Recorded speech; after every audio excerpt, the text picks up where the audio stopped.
बिस्मिल्लाहिर्रहमानिर्रहीम अस्सलाम वालेकुम स्टूडेंट्स आज हम टर्मिनल वेलोसिटी को ड्राइव करेंगे और इसकी डेफिनेशन जो है उसको हम समझेंगे। ठीक है, तो इसको ड्राइव कर नाउ स्टूडेंट्स, अगर हम टर्मिनल वेलोसिटी को समझें तो ये बहुत सिंपल है। जब कोई भी ऑब्जेक्ट किसी फ्लूइड में ड्रॉप किया जाता है तो उसका वेट जो है वो डाउनवर्ड एक्ट कर रहा होता है। ठीक है, जो कि एक फोर्स है। इस वेट के अगेंस्ट फ्लूइड जो है वो एक अगेंस्ट फोर्स अप्लाई करना शुरू करता है और ये जो फोर्स होती है इसको हम ड्रैग फोर्स का नाम देते हैं। ठीक है, तो एक टाइम आता है कि जब ये वेट ऑब्जेक्ट का वेट और ये जो ड्रैग फोर्स होती है ये बैलेंस हो जाती है, ये इक्वल हो जाती है। उस वक्त ऑब्जेक्ट जो वेलोसिटी गेन करता है या जिस वेलोसिटी से मूव कर रहा होता है वो कांस्टेंट वेलोसिटी होती है और इस कांस्टेंट वेलोसिटी को हम टर्मिनल वेलोसिटी का नाम देते हैं। ठीक है, तो सिंपली अगर हम इसको ड्राइव करें टर्मिनल वेलोसिटी को, तो इस ऑब्जेक्ट पर लगने वाली जो नेट फोर्स होगी अगर हम उसको रिप्रेजेंट करें तो हमारे पास F net is equal to weight of the object यानी डब्ल्यू माइनस एफ डी यानी ड्रैग फोर्स। ठीक है, अगर हम अपनी इस इक्वेशन को मजीद सिंपल अरेंज करें तो जो नेट फोर्स है उसको हम लिखते हैं M A is equal to weight यानी W minus F D. Now अब हमारे पास जब ऑब्जेक्ट का वेट और ड्रैग फोर्स बैलेंस होती है तो उस पर जो ए एक्सेलरेशन होता है उसकी वैल्यू इक्वल 0 हो जाती है। ठीक है, नाउ अगर ये कंडीशन फुलफिल हो जाए तो हमारे पास एफ डी यानी ड्रैग फोर्स वेट से बैलेंस हो जाएगी और ये इक्वल हो जाएगी। इस कंडीशन में ऑब्जेक्ट जो वेलोसिटी गेन करता है उस कांस्टेंट वेलोसिटी को हम टर्मिनल वेलोसिटी का नाम देते हैं। नाउ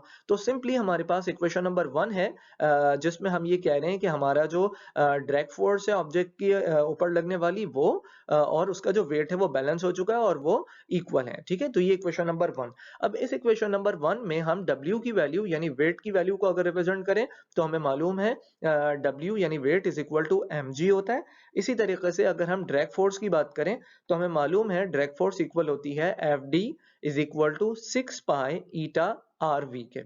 ठीक है, नाउ इन दोनों वैल्यूज को हम इक्वेशन नंबर 1 में अगर अरेंज कर दें तो सिंपली हमारे पास इक्वेशन कुछ इस तरह हो जाएगी 6 pi eta are V is equal to M G. Now हमें v वेलोसिटी चाहिए तो हम v वेलोसिटी को अपनी इक्वेशन में एक तरफ रहने देते हैं और बाकी दूसरी सारी वैल्यूज को इक्वेशन की दूसरी तरफ मूव कर देते हैं। ठीक है, तो हमारे पास इक्वेशन कुछ इस तरह आ जाएगी। अगर हम v को सेपरेट कर लें तो now this velocity is terminal velocity which is vt is equal to mg divided by 6 pi eta r।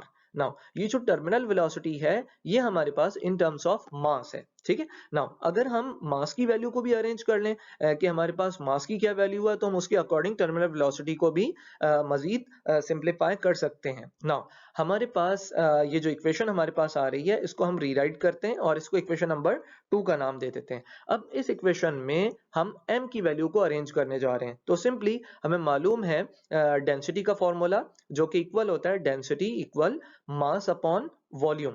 यहां से वॉल्यूम को अगर हम डेंसिटी की तरफ मूव कर दें तो m की वैल्यू हमें मिल जाएगी जो कि मास है।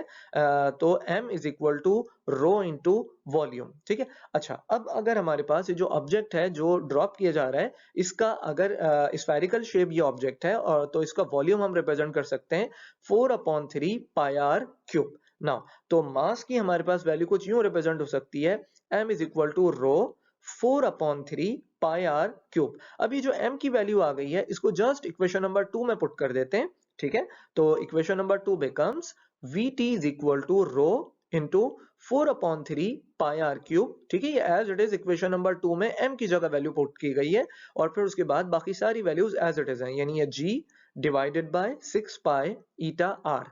अब देखिए यहाँ पे हमारे पास ये इक्वेशन में जो 3 है ये डिनोमिनेटर में चला जाएगा तो इस इक्वेशन को सिर्फ रीराइट किया गया है। 4 को पहले लिख लिया है फिर उसके बाद रो एज इट इज आ गया।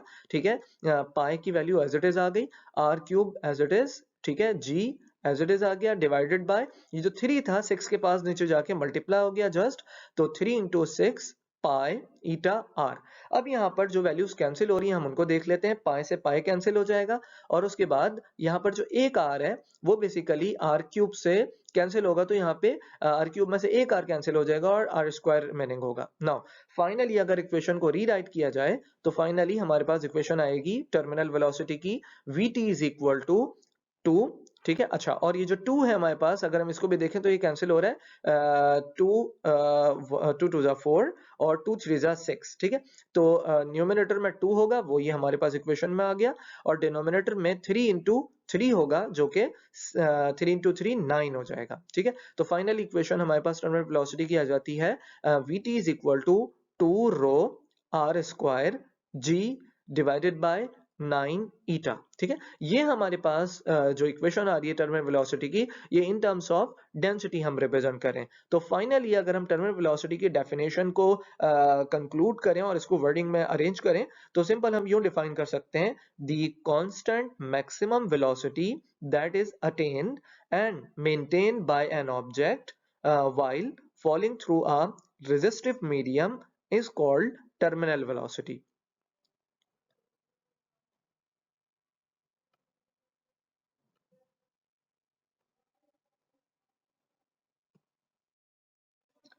नाउ स्टूडेंट्स, यहाँ हमारे पास 2 क्वेश्चंस हैं, ठीक है। सबसे पहला क्वेश्चन ये है कि what are the applications of terminal velocity, ठीक है। गिव एनी 3 एग्जांपल्स, और फिर उसके बाद ये जो आपको फिगर्स नजर आ रही हैं 2, ठीक है। एक तो ये है कि स्काई से 2 यानी कि ऑब्जेक्ट्स हैं, ठीक है, जो 2 लोग हैं, ये फ्री फॉल कर रहे हैं, और एक की पोजीशन जो है वो वर्टिकल है कुछ इस तरह, और एक जो है वो हॉरिजॉन्टल है, ठीक है। इनको एक्सप्लेन करना है, ठीक है। और एक बंदा ये जो पैराशूट से जंप करके नीचे आ रहा है, इसको एक्सप्लेन करना है, ठीक है। तो ये दोनों फिगर्स को एक्सप्लेन करना है। Thank you so much students, Allah Hafiz.